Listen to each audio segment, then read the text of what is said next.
Welcome to the M26 Fit Podcast, where we explore the connection between having a strong mind and a strong body. Today's guest is Karen and Scott Pyke of Inspire Wellness, clinical nutritionists. Welcome to the show, guys. Thank you for having us. All right, before we get stuck into nutrition, which I'm very much looking forward to getting some education around that, let's just have a little bit of a chat about the Karen and Scott backstory. Wow. You going first here or me? Yeah, I'll go first. So, backstory, Scott and I, we met in the UK. Scott was doing his travelling around the UK and we met at a gym, actually. And then things progressed. Scott told me he was from Australia and I had absolutely no interest in ever coming to Australia. Wanted him to be from somewhere exotic and, Australia was it. So we spent a few years just travelling around Europe, lived in Switzerland for a while. At the time, we were both working in IT. Mine was a very temporary work in IT. I ended up there. Sorry, whereabouts in Switzerland did you work? Oh, I wasn't working. I was actually lucky to pretty much spend a year not working. Oh, nice. But we lived in a little town called Solothurn. Okay. Not Nice. too far from Bâle. Lovely.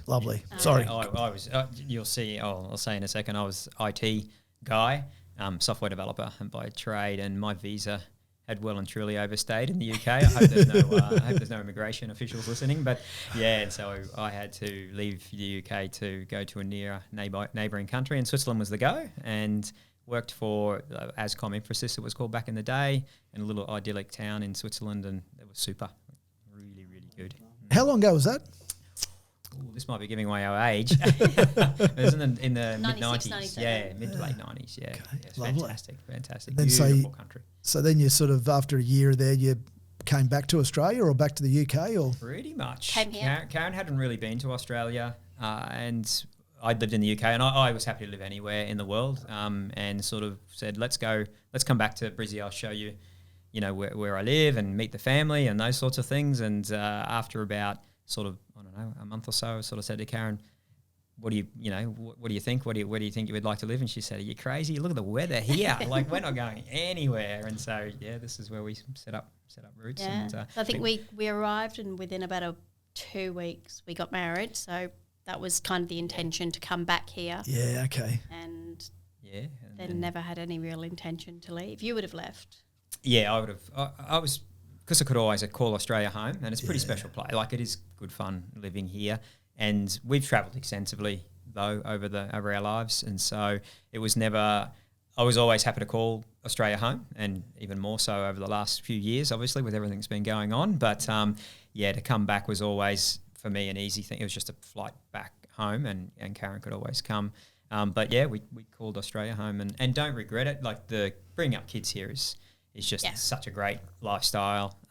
The UK is, the weather that sort of comes with the UK, it's very crowded. There's a lot going on in Europe, whereas in Australia we seem to have fared better through the whole COVID piece. But our kids are quite global. Like, they carry 2 passports. Our son, from the age of 18, went straight to Germany and stayed there for 4 years at 18 years old, and he's only just come back to Australia for who knows how long, and about to do a road trip, Cairns, to do a big loop of Oz, and so and we're totally supportive of that. We always wanted our kids to be global, well-aware citizens, and pretty stoked that they are that. Yeah. And then for us, we'll continue to travel, and that's part of the whole being healthy thing for us is being able to travel, being able to do what we do. But especially my job, I've been I got a computer science degree, sort of fell out of university and got into that before computers were a real thing, and it felt like. And then, software developer for banks, and actually the TAB was my first. We were talking about wagering just before, so I worked for the TAB on their wagering systems when I came out of uni, and then from then worked for Metway Bank before it was Suncorp Metway, and then took off overseas and did the Australian wandering around the planet for a few years, and that's where I met Karen. And Karen missed out. We actually got together on a bet on the rugby. And so the rugby union was on, the World Cup was on. Australia were there to thrash the UK. And who was it?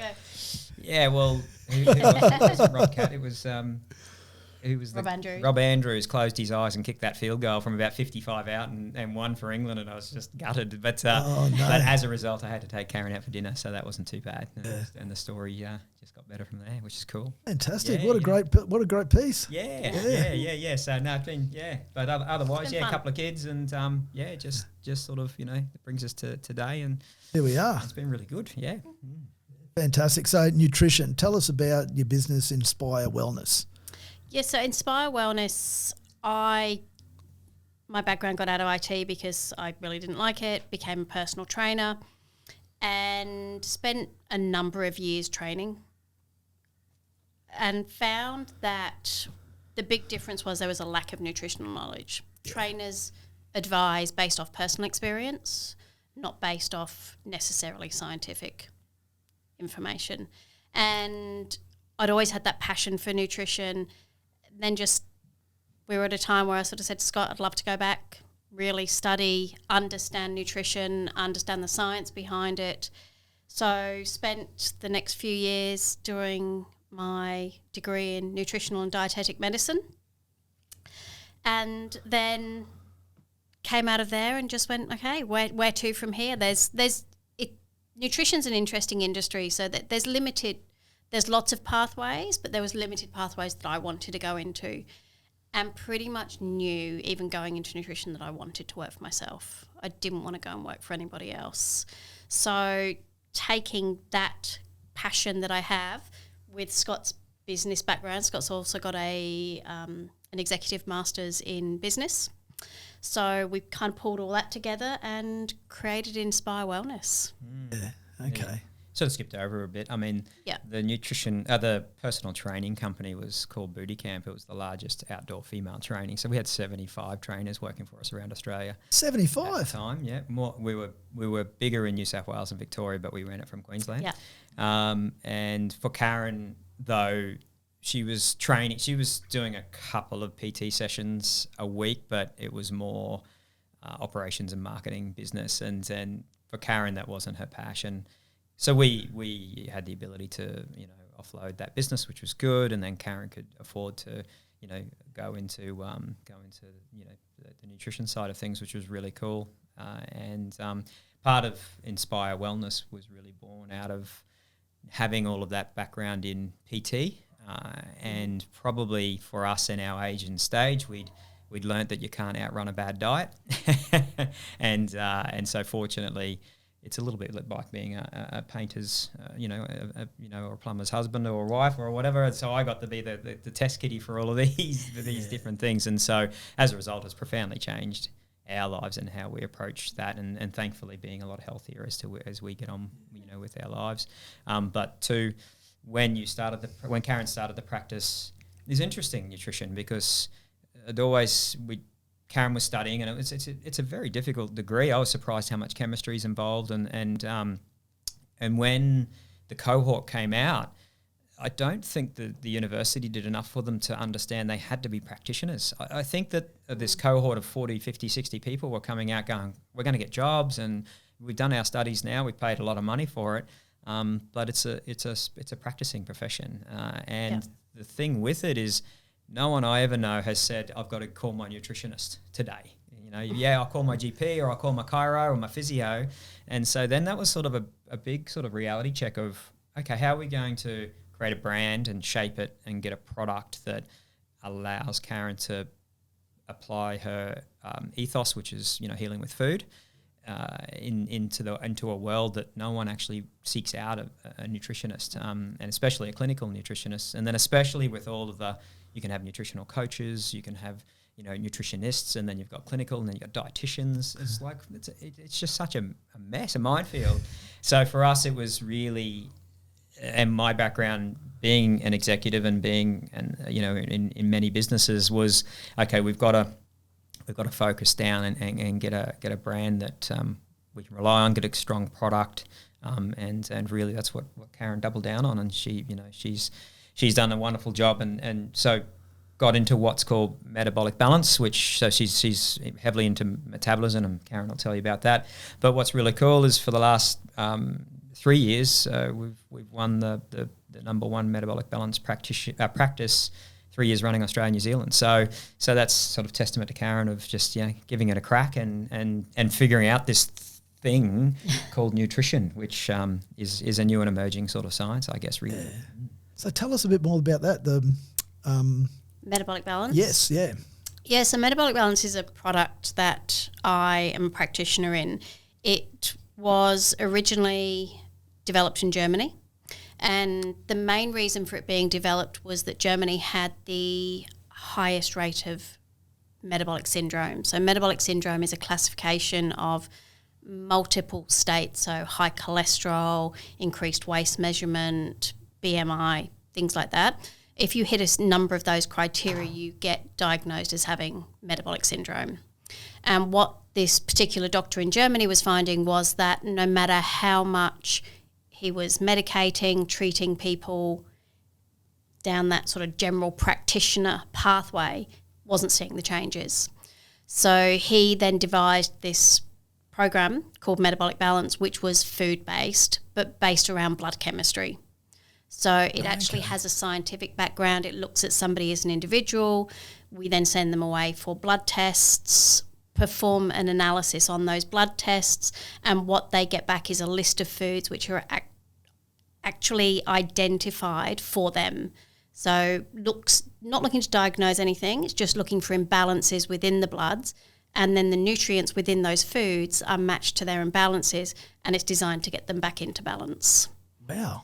So it's real, truly scientific understanding of what foods an individual should eat. Once you get health established, once metabolism is working again, you want to introduce a number of other foods. You don't want any foods to be restricted unless there's a reason. Do you find anything typical, like when you're looking at that as that audience that had come in and get those tests done? Is there any particular foods that people are lacking or not lacking? I think the main thing is, so there's only certain foods that get included. What doesn't get included is a lot of the plant-based foods that we're seeing at the moment, the almond milks, the alternative yogurts, those sort of things. It really goes back to the basis of whole foods. And in an individual, it really depends on what their bloods are saying as to what foods they will get. There's no two people that will ever really get the same list of foods. I think you get a fair bit of people who say they're lactose intolerant, but they're on not. the plan they go back onto milk and think that they could never have milk before, and then they have milk and hot butter and these things, and they're kind of quite surprised that they had thought that was the reason, say, for their reflux or their gut issues, whereas within weeks they're back onto whole foods. That's pretty telling, isn't it? Yeah. Is that a big difference, obviously, between, people who call themselves just a nutritionalist and then you got dietitians, but you guys are clinical nutritionists, if that's correct? Yep, so I'm a clinical nutritionist. The clinical side of it basically means that I actually hold a degree in, mine is nutritional and dietetic medicine. Anybody can call themselves a nutritionist. You can go and pull down a Groupon code to pay $69 to do a nutrition course and call yourself a nutritionist. Dietitians work more in the medical setting, so they're more prescriptive through that GP path, whereas a clinical nutritionist probably looks more at a holistic side of things. So it's not, although diet is what I focus on, it's also lifestyle, it's also the holistic, it's the mind, it's the body, it's everything together that we look at to pull somebody back into balance. Okay. That's fantastic. I didn't realise that, using science to that degree can just take a lot of the guesswork out of it, I guess, for people that you try this and try that here, go off and get your bloods done, and then you get a diagnosis based off that's accurate. Yeah, and it's really, really quite cool in terms of Karen's then taken that a bit further and created what we're calling the Executive Pathology Panel. So for busy executives or entrepreneurs, to get that pathology panel, and that gives you almost like your business scorecard, I guess, of your body, so that you know exactly what your benchmark is. Then some months down the track, Karen could speak to it more, just the blood recirculates or regenerates after a certain amount of time. You take the metric again, and Karen's analysing something like 50 plus markers in the blood, and to be able to sit back and compare those two things is kind of like we all take our car to the service guy, right? And we get these diagnostic reports and those sorts of things. We need to do that with our body. And that way it takes a lot of the guesswork out. I mean, at Inspire Wellness, we have naturopaths as well and nutritionists. And sometimes the allied health, this part of allied health is a little bit voodoo science, as people, or pseudoscience. But what Karen and I talked about focusing on was having real science behind what we do. And the executive pathology panel is a way, I guess, I've kicked in from my computer science nerd background and made it as lean and as streamlined as possible, because we're all flat out. Yep. And the whole idea was, how do we, to go through a normal pathology process, you've got to go see a GP. The GP will give you a very narrow range because he's looking for an illness, not necessarily, an overall scorecard. Correct. Then once you've gone to the GP, you get your referral, you got to go to the pathology lab. You go to the pathology lab, then you got to book in again with the GP and so on. But what we've able to, sort of achieve is you can very simply get on and grab this product, go to the pathology, the referral straight from Karen, and then you book in with Karen to get the really quite comprehensive analysis of that. So that blood pathology and metabolic, sort of the metabolic specialists that Karen is and the practitioners are, really do set that sort of scientific benchmark. But then, the medicine is food, which is, a bit cliched, but it really is, and it's profound. Yeah, exactly. It's exciting. Yeah, it is. There's plenty on. It's exciting, and it's exciting to be doing it, I guess, even some sense at this time in our lives where we know how important health is to us, because we're not getting younger and we need this vessel to carry us through a lot more fun. So we only have one body. We do. Yeah. Yeah. What's been the biggest positive game changer for you guys in your lives? Ooh. For me, I suppose Karen did a health score on me, or when she started to go through uni, and for me, I came back from my BMI as obese, and I was exercising heaps. So I'm a mad keen mountain biker, and so I get out there and just hammer the exercise, but then didn't really matter what I eat, how much I ate, and generally, I didn't go out and grab a Big Mac every time I'd go for a ride, but I definitely didn't necessarily, lots of pastas, lots of, this stuff. And so for me, that really resonated with me. I sat back and went, well, sure, it's just a score, but if I'm really coming back on that scale, then something's up, and I'm the only one that can do something about that, really. So that to me was the single biggest game changer on this health journey, that once I could start to use these markers and then have a positive effect, then Karen, because I was a naysayer with Metabolic Balance. When I first came out and Karen said, I just said, here we go, this is not going to work at all. And I was a body hacker or a diet hacker or whatever you call it, did the fasting diets, you name it, I've given it a crack.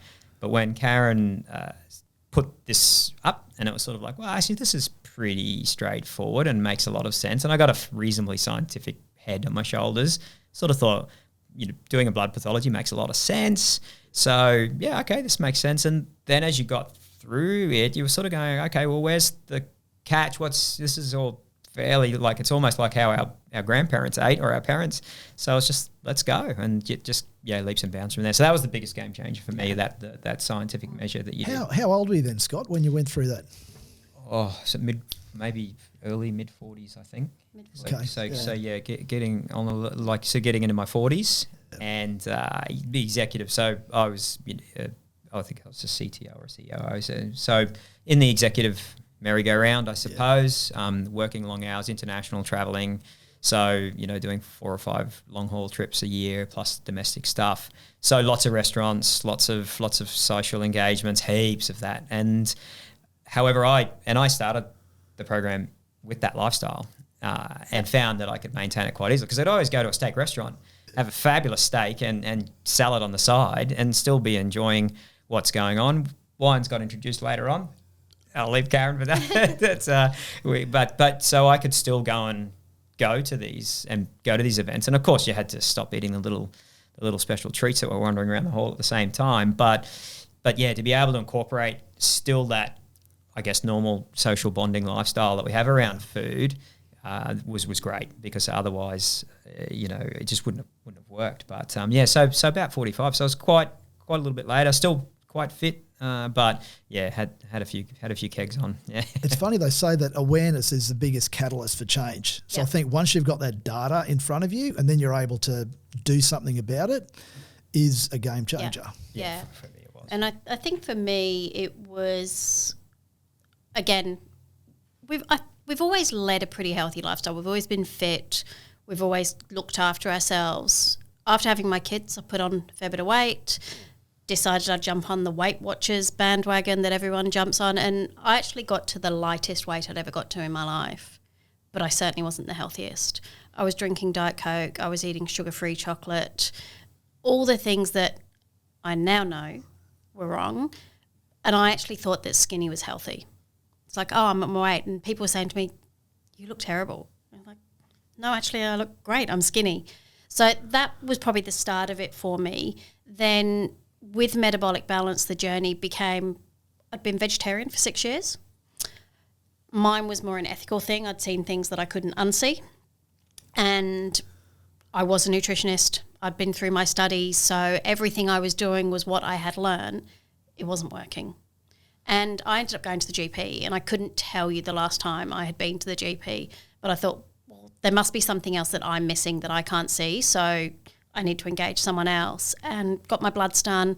My bloods came back, there was nothing wrong. And it was like, well, if nothing's wrong, why am I not feeling as great as I can? And I was carrying a little bit of excess weight. I was tired, couldn't remember things, and just went, there's got to be a different way. And that was when I knew about Metabolic Balance, but it meant I had to do more study to become a practitioner. Came home to Scott and went, okay, I want to spend more money again on studying, and put myself through the program. And it was, I hate to say instantaneous, but within a couple of weeks, my energy was back. I didn't need to go to bed at 10 o'clock in the morning. I was eating great food. I actually started eating meat again, which was interesting after not, but my body thrived on it. It was eating the right foods for me. Mm-hmm. So that was my game changer. I think the GP also offered me tablets to help me lose weight as well, which was as they do. Just not going to happen. Yeah. It's just a fix. There's a drug to fix everything. Yeah, exactly. Sure is. It seems like this, yeah. All right, now we'll jump into the M26 in 26. You ready? Right. Yep. Yeah, let's do it. Goals and aspirations for 2023 and beyond. For me, it is to be able to get out there, educate, impart my wisdom to allow people to live the best life they can live. Well said. For me, I think there's this healthy life tech movement, and that combines my two passions, which is really cool. So I think there's some amazing technology that now we can tap into with our watches and these things, and combine that with blood pathologies and science, and so that's where I think that I'll certainly head some and thrive in that new industry that's emerging. Yeah, I agree, and I think the aging population, and like we said before, you get one body and you need to look after it. Yep, absolutely. Yeah. You can't change that yet. Yeah, we've got so much technology around us to assist us. Then let's teach people how to use it. Yeah, exactly. Yeah, absolutely. Smartest person you've sat in a room with. This one's interesting for me. We had a bit of a laugh when we were talking about this one. I don't know if there's any one smartest person. I actually enjoy conversations with a lot of people. I think everyone's. This is a bit of a politician's answer, I think, but I think that there's loads to be taken from a lot of people, and it's just fantastic to hear different stories. So I've no one single person, I think. And for me, I said Scott. He is the one that has inspired me to get to where I've got to. Through his ability, we've created something amazing. So yeah. Fantastic. I haven't had that answer before. Yeah, there's a brownie point. I'll pay you afterwards. Yeah. What's been the most important lesson that you guys have ever learned? Mine is to listen to everything and everyone. Listen to advice. You don't always have to take the advice. You can choose what you want to take forward, but if you stop listening, you'll stop learning. Health and time, I think, is the most important lesson at the moment. It's we certainly as we progress through our lives, different ages and stages, you get to a point where you realise there's finite time, And for to squander health, there's that saying that you spend half your life attaining wealth just to spend it all on your health. And so for us, it's how can we continue to be as healthy as we can and to be running, or hiking or mountain biking or scuba, while our kids are well into and our grandkids come online. So it's sort of like that would be cool. So health and time. Yeah. Agree. Definitely. Yeah. Wholeheartedly. Well said. Describe your definition of discipline. Mine would be around consistency. Just being consistent, being true, be authentic. That's mine. Yeah. Whereas I feel on the days that you least feel like it, you got to turn up same time and just put your best in that you've got on that day. Yeah. It might only be a percentage of what you're able to give, but just rock up. Yeah. We had a guest who's a Commonwealth Games athlete who said the same thing. It was very much just about turning up, that you don't feel like it, but you just turn up. Yeah. And even then you might not be able to put in that 100%, but you put in what you're capable of putting in but just turn up. So so much value in the grind. It's just what it's about, Yeah, exactly. Overnight success just took me 15 years to get there. 100%. The greatest decision that you've ever made? Prioritizing health and wellness, not just for me and my family, but for everybody that I come in contact with. Couldn't agree more. I think we might have said it before on the show, is that you spend your whole life accumulating wealth and at a consequence to your health. I know that I've been in that corporate space as well, like your good self, and it's a very unhealthy space to be living in. And what price do you put on that? Mortality, it's out there. Absolutely. And to me, wealth is health. Wealth isn't money. We can all that'll come and go. I agree. Well, you could have all the money in the world, but if you're still laying in a hospital bed with the best surgeon, best doctors looking after you, you're still laying in a hospital bed, aren't exactly. you? What sort of quality of life, right? Yeah, exactly. Yeah. For me, it was actually speaking about the corporate. It was stepping off that corporate ladder, or I've sort of termed it as maybe more like a corporate stairmaster, because you're sort of trying to climb and climb and climb, but the more you get into that executive realm, it feels like you're becoming more owned, and so to pause that, hit the big pause button, and it's a scary space. Obviously you're doing pretty well, and you're looked after, and you're flying all over the world. Sounds very exotic, but hitting the pause button, that was just the best thing, to be able to stop and reflect and what's next. It's interesting. I've heard that a few times with the high-end corporates, that there's a certain number that you get to that you're paid, and then it's like when you get to that number, they own you, and it's true. Yep. You're a quarter by quarter machine, and you're only as good as your last quarter. Exactly. 3 most common misconceptions you think people have with nutrition? I'll leave probably you for this one, so you're probably better off to answer it, I think. Yeah. Look, I think one size does not fit all. There's lots of solutions, and every solution should be personalised to the individual. Calorie counting's got to be up there. The day that we stop counting calories, it is old science. It is irrelevant. It does not work. We've just got to stop with that. And I also think people have got to stop listening to people that aren't qualified when it comes to nutrition. GPs are there to look after your health. They are not qualified in the same way as such to look after your nutrition. Same with your PT.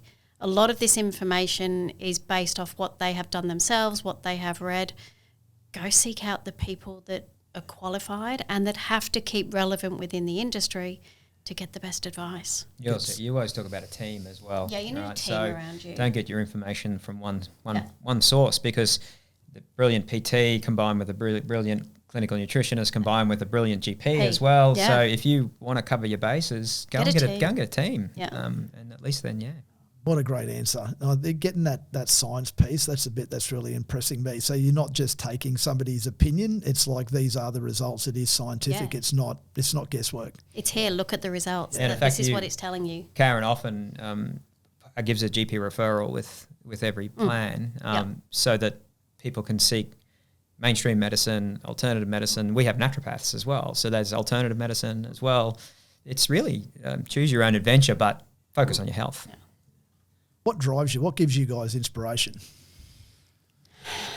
I sit on the sideline. So I'm not a practitioner, so I'm behind the scenes a fair bit. And when I sit in practice, just some of the heartfelt emotion that people come out after Karen's been spending, say, a month with them, and they're just going, I never thought I'd get off those reflux pills, or the heart medication's going down. Should I go? And, and generally they're just going, I can't believe where I am today. And it's thanks to Karen, which is just amazing. That's cool. That's cool. Let's do more of that. Yeah, look, I mean, that's certainly relevant for me as well. But I think for me, it's my family. My family's what inspires me to be the best version of me, so that I can show up every day for them as well. It's amazing the example that you said as well. That's another conversation for another day, but it's really impactful, I think, that the example that you set for your children. Absolutely. Yeah, we were having a conversation just the other day about the kids and what they're kidults, they're 20 years old, but they'll always be kids. They're in these situations where fast burgers are go to these burger joints, even the boutique ones that are coming up, man, they got double waffles and syrup and all sorts of things going on them. And how do they navigate that? They got peer group pressure to eat with their mates. They, but these are ultra high processed foods that are just, they're just not food. And yet, that's what we were having a conversation about how do you navigate that?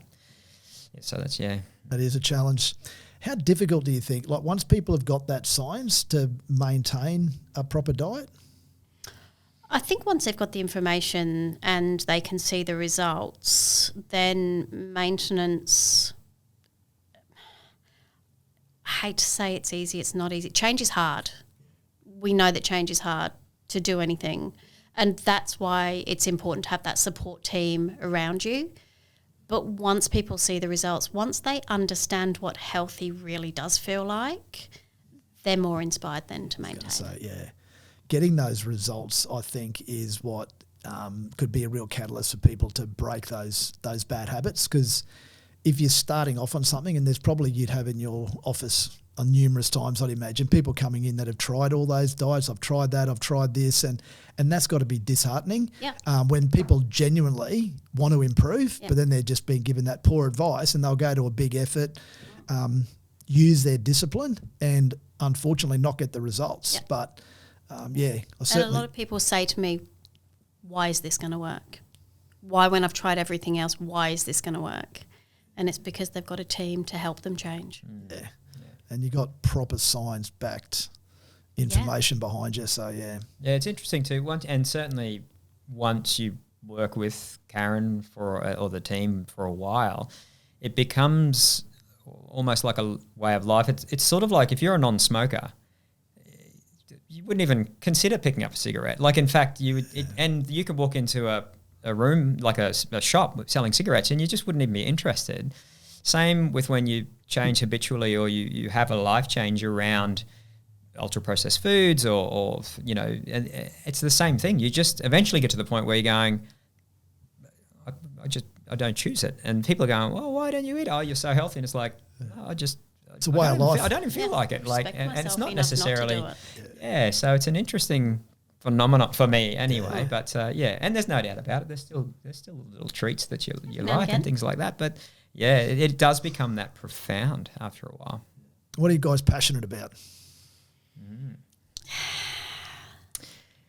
For me, it's remaining healthy, scuba diving, mountain biking. So we've always been pretty adventurous, as you might have picked up. So to be able to... Two extremes? Yeah. Well, actually, what was it? 2 years ago almost to the day, I came off my bike at high speed and broke 7 ribs and punctured a lung, put myself in hospital for 5 days. Ouch. So that was a come to Jesus moment. But yeah, and people were like, to Karen, he's never going to get a mountain bike again, is he? And it was like, I can't wait for his passion.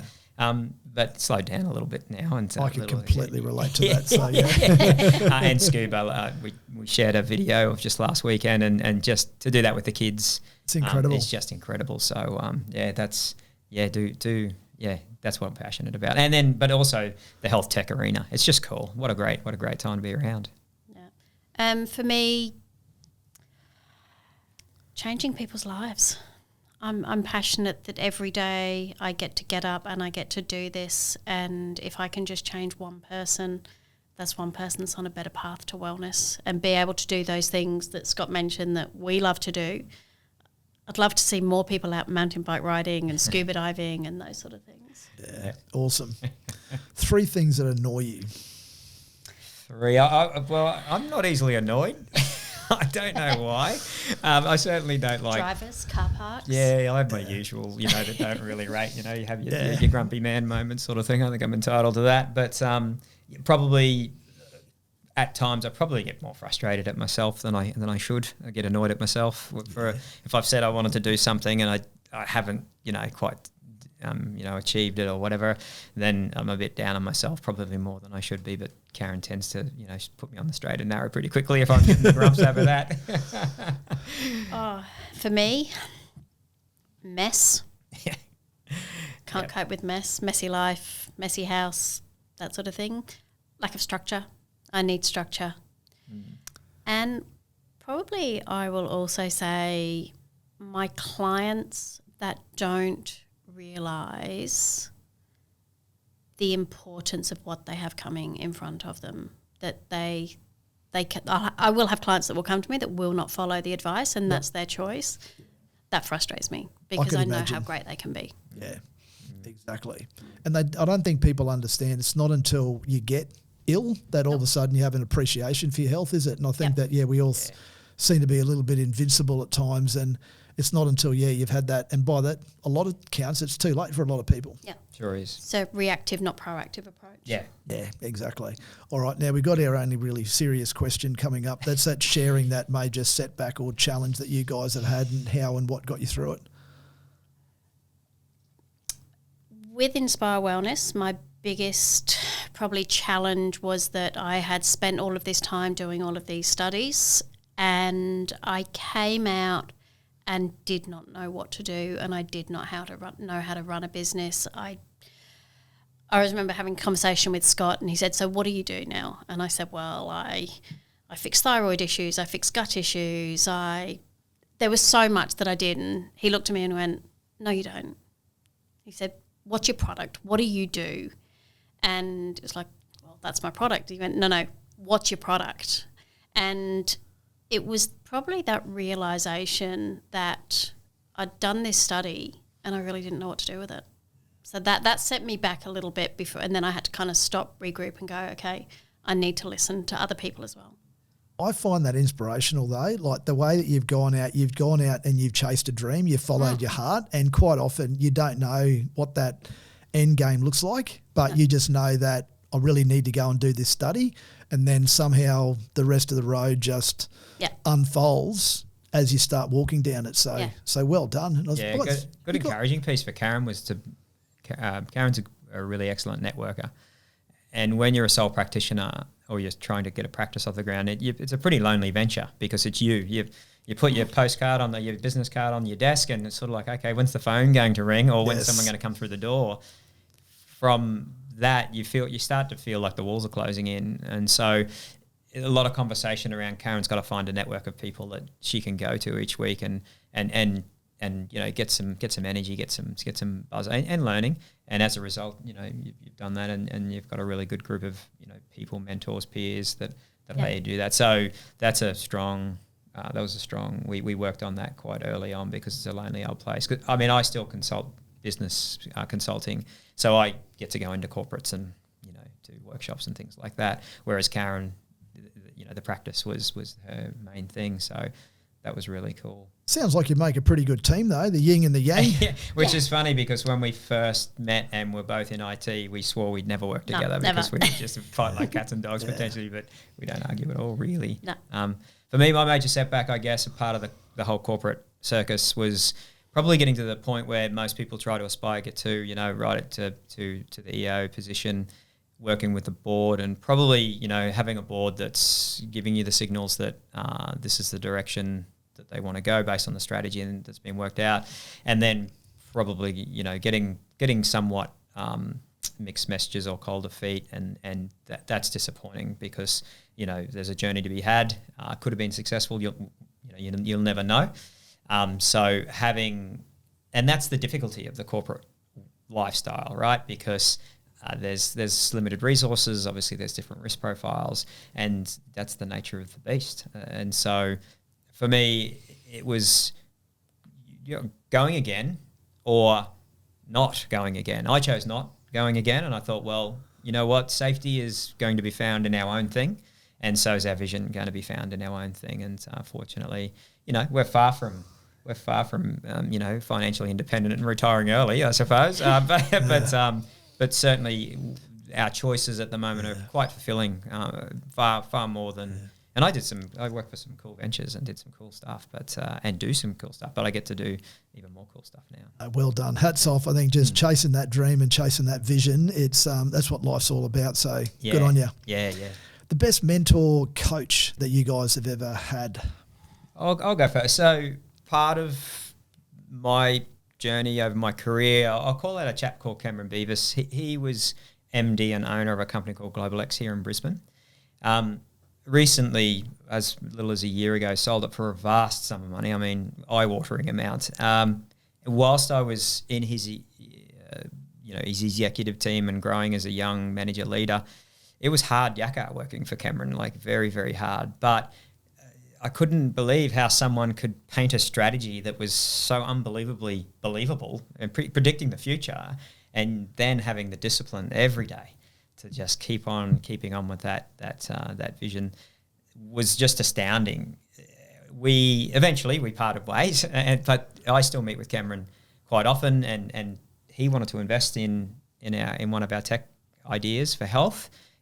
I've not ready yet. It's just not at the quite right stage. So that's really flattering to have someone that when I was not an executive, I was a manager then, sort of moving into the exec, we did the hard yards together and then have popped out the other side, still able to catch up with him, share stories. He has a great head on his shoulders in terms of, saying, hey, ease off on this or whatever. And then to be flattered, but when he sort of said, hey, I want to invest in this particular venture, that to me is like full circle stuff. That's pretty cool. So I don't know if Cameron will listen to this podcast, but kudos to him. Really appreciate him. Yep. Fantastic. Daily success habits. So I'm probably not as structured as Scott with my habits, but I always get up and make my bed in the morning.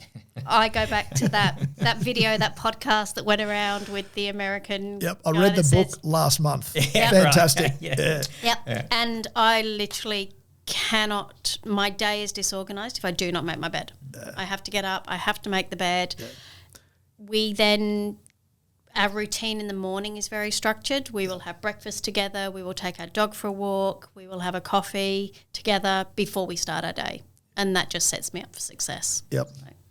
Fantastic. I'm gonna sound like almost a cliched kind of entrepreneurial flighty type, but I get up before everyone else gets up in the morning, about 5 or just a bit before, and I like to don the headphones and get some meditation in, and it's that time where I just wait to things to pop into my head, and then I question why that popped into my head. So I journal quite prolifically as well.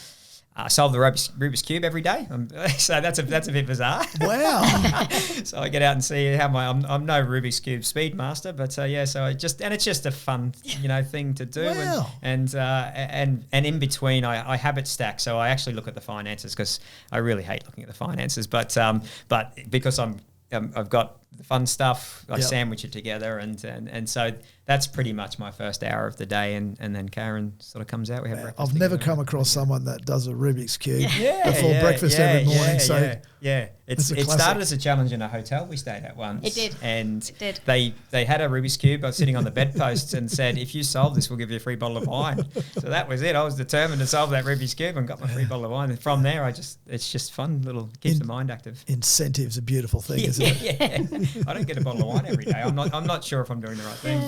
So I want to just chat briefly. So good nutrition and the can that help combat mental health? We obviously know that mental health's a big issue as well as obviously the physical health. Have you found much correlation between the two? Yeah, definitely. Getting into the science of it, and this information is becoming more and more popular, but the connection between the gut and the brain, healthy gut healthy brain. So we certainly know that the microbiome, the gut that you have got, sends signals to the brain. So that is definitely one way that we know that there's a link. Also eating good, wholesome foods. Food has energy. There's an energetic side to food.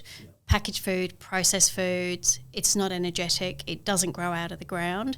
So if you find foods that actually are wholesome, whole foods that grow out of the ground, they're the best ones for keeping your energy up. You don't go through those peaks and troughs through the day with your energy, the way you eat.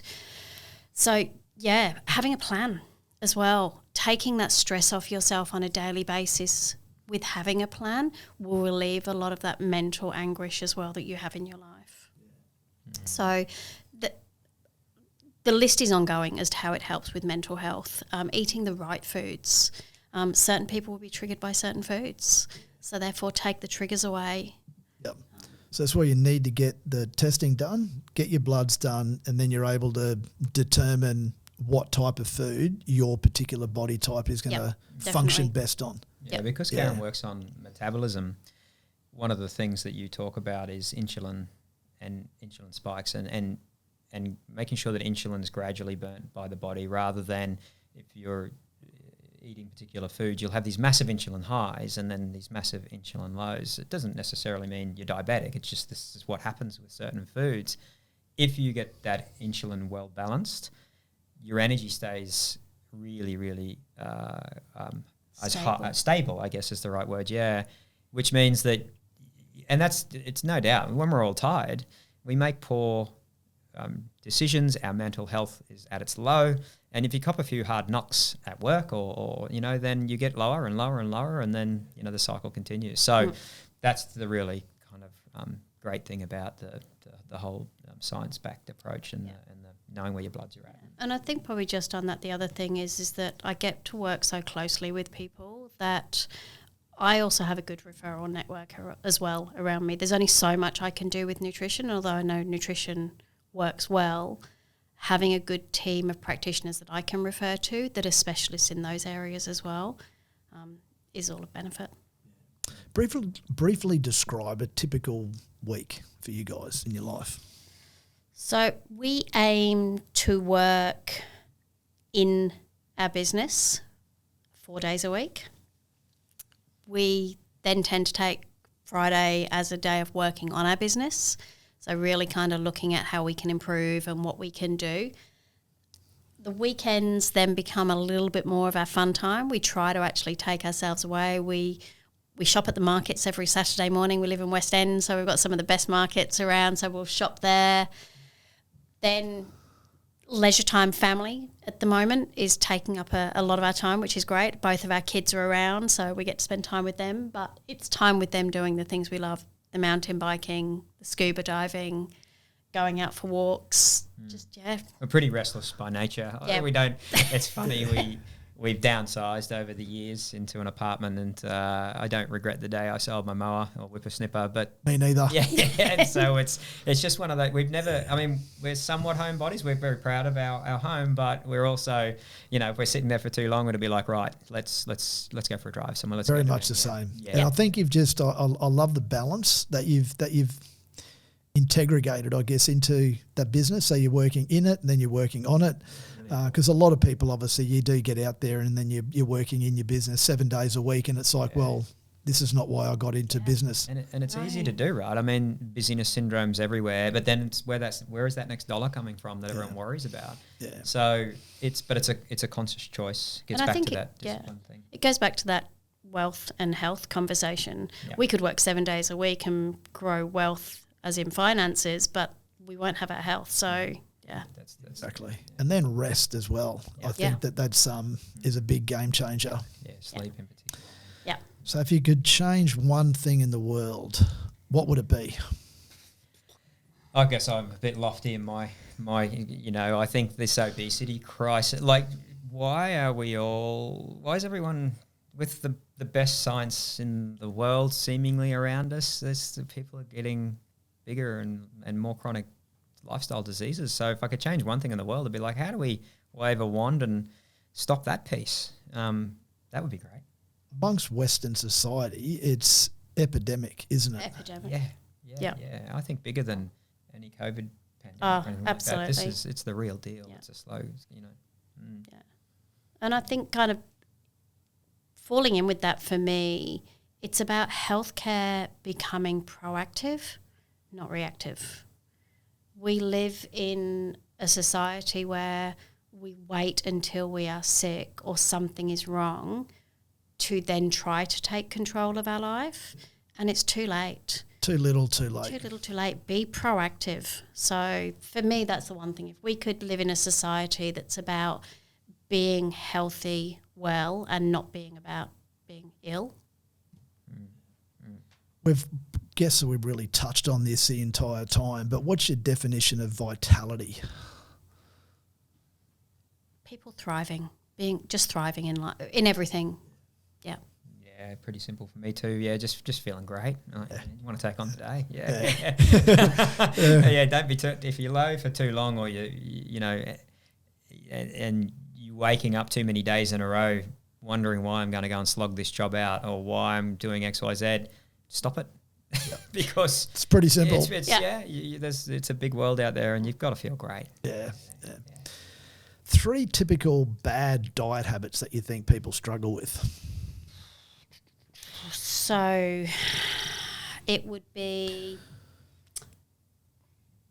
listening to mainstream media and believing that healthy diets are what is advertised by amazing companies that make them. I hate to think how much money they make out of advertising snacks and things like that. People struggle to limit their alcohol in social situations. I think probably the social side of eating, people struggle to say no for fear of displeasing somebody else. They're not about pleasing themselves. It's like, I can't say no because it will offend that person. And then I think as well, a really, really simple one, not drinking enough water. Please drink water. Stop drinking soft drink. Just water's there. It's readily available. This one's pretty hard to do. Karen, what's the measure? How do you work out? I calculate water on 35 mils per kilo of body weight. So 3.5. Yeah. Liters. So that until you get yourself in that group, like. Yep. So, we get up and we're smashing the water from the moment we get out of bed. So much so that we've got water trackers and things like that in our world with the tech. But yeah, and you hear the stories of how many glasses do you have a day? And some people go, oh, maybe one when I go to bed at night. What do you, tea and Coke? I like that measure because it puts it back down to your body weight, which is, I think, relevant. Like at the end of the day, if you weigh 50 kilos or you weigh 100 kilos, you should be drinking different water. You should be, And it's so vital to flush the toxins. You've got to flush the toxins out, and like 2 litres a day. Where did that come from? Like we should drink 2 litres a day. Who said that? The Australian Dietary Guidelines say it. But who's that based on? Is that based on a 50 kilo person or a 150 kilo person? Yeah, exactly. Very, very broad. And once again, tying the science in, which Karen does on the get-go. Love it. Best advice you've ever received? I've got an old saying, which is people always light up a room. Some people do it when they leave the room, and some people do it when they enter the room. I'd prefer to be the former, but that's been some cracking advice that I've taken throughout my life, and seems to be working so far. And I think for me, not disregarding anyone's opinion or where anyone is within their life. Everyone has a journey to get to where they got to, and you need to really listen to them and their journey. And respect that, Respect it, and then my job is to support them to a better life. Your biggest regret? This is going to be fairly cliched. I think we've been asked this question a few times, and we don't really have any. There's been some trials and tribulations, but we could say financially, we lived in Switzerland for a year and spent every penny we had. Do we regret that? Yeah, probably we should do. But you know what? We had fun. I don't know. We obviously looked at so many questions, and neither of us could come up with a regret that was significant. I had one response to this question, and from one of our guests, and it was that at the end of the day, like everything that you've done has made you in the type of person that you are today. So why have any regrets? Because that decision led to, and like you mentioned, that because there's another saying just in relation, we're talking about finance, is that people should be spending more wealth on experience versus materials. Yeah. And what you've done and that experience that you had for those 12 months, I think that's invaluable. Like, how do you put a number on that? Lives. And so much so that it influenced our son to want to travel to Germany and Switzerland and live. And, you know, that's our daughter's the same. So, yeah. So, yeah, it's just left a...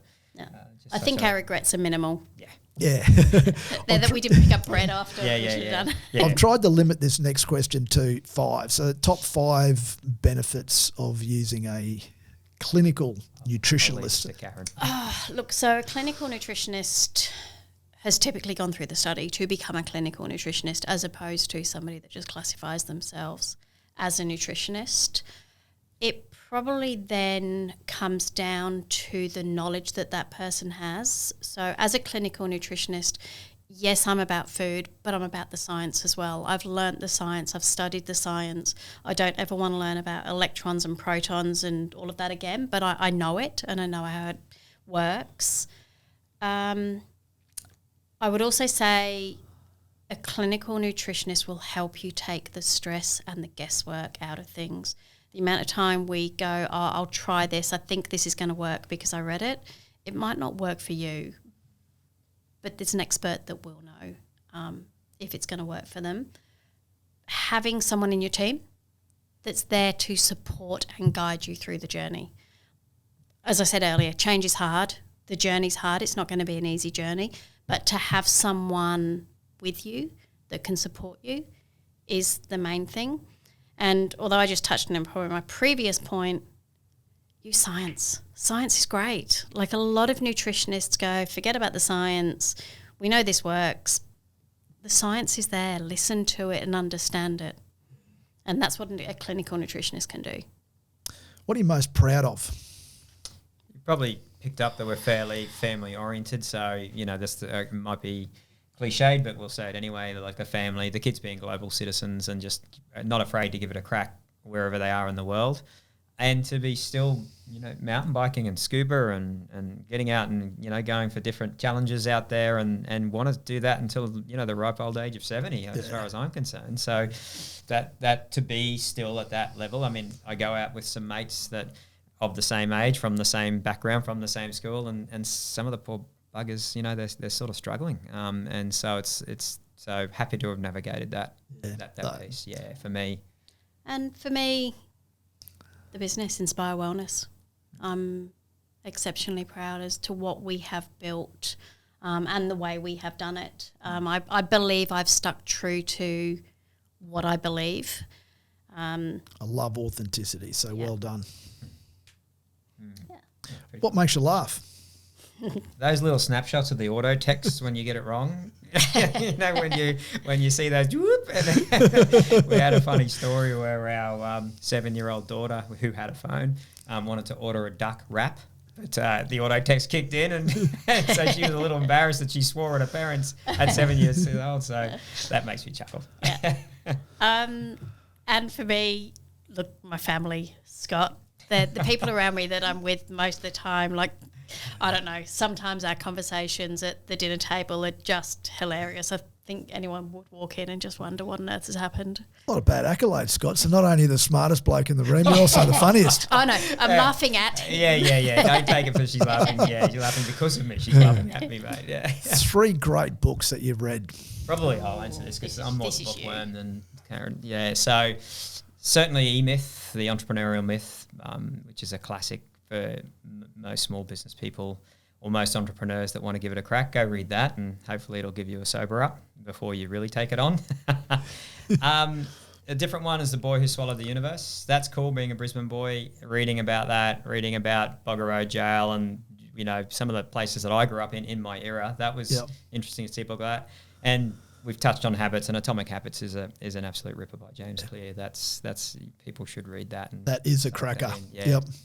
So they'd be the 3 top ones. Yeah. The best advice that you could give anybody out there looking to improve their nutrition or diet?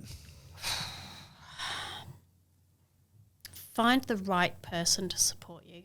Don't just settle. Like, as much as I would love every single client to come and find me, I'm not going to gel with them. They're not going to gel with me, and that's okay.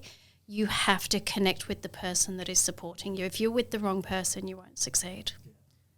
Yeah. So true, isn't it? Yeah. Super important. Just because they've got letters after their name or they claim to have been the expert in a field, it's still that personal connection, exchange of connection and energy. That's super important. I currently lecture as well, and I have a group of students, and I was having a conversation with them this week, and I was saying all of them are going to walk out of that room with exactly the same qualification. What's going to make them different is their ability to connect with the clients, and vice versa. If the client doesn't connect with the person, they need to go find the next person. All right, last question. Finish this sentence. I believe that we need to stop being busy for the sake of just being busy. Busyness syndrome. Be mindful, slow down, and place an emphasis on things that really genuinely matter. So that's what I believe. Yeah. And I believe I can make a change. I think you're already doing that. Well done. It's been fantastic. Thank you so much for coming in, guys. No, it's thank you. super educational and inspiring and empowering. So thank you. No, thank you. Thanks so for much, having mate. us. Yeah, appreciate It's, it. Yeah, it's nice to get our story out there. Yeah. Our pleasure, and have an awesome weekend. Yeah, You roger too. that. Yeah, Right. will do. Thank you for joining in on today's episode, and I hope this Strong Mind, Strong Body series empowers and inspires you. Make sure you've subscribed to our channel and leave a comment if you enjoyed today's podcast. You can also check out our website for more info about M26 Fit at m26fit.au.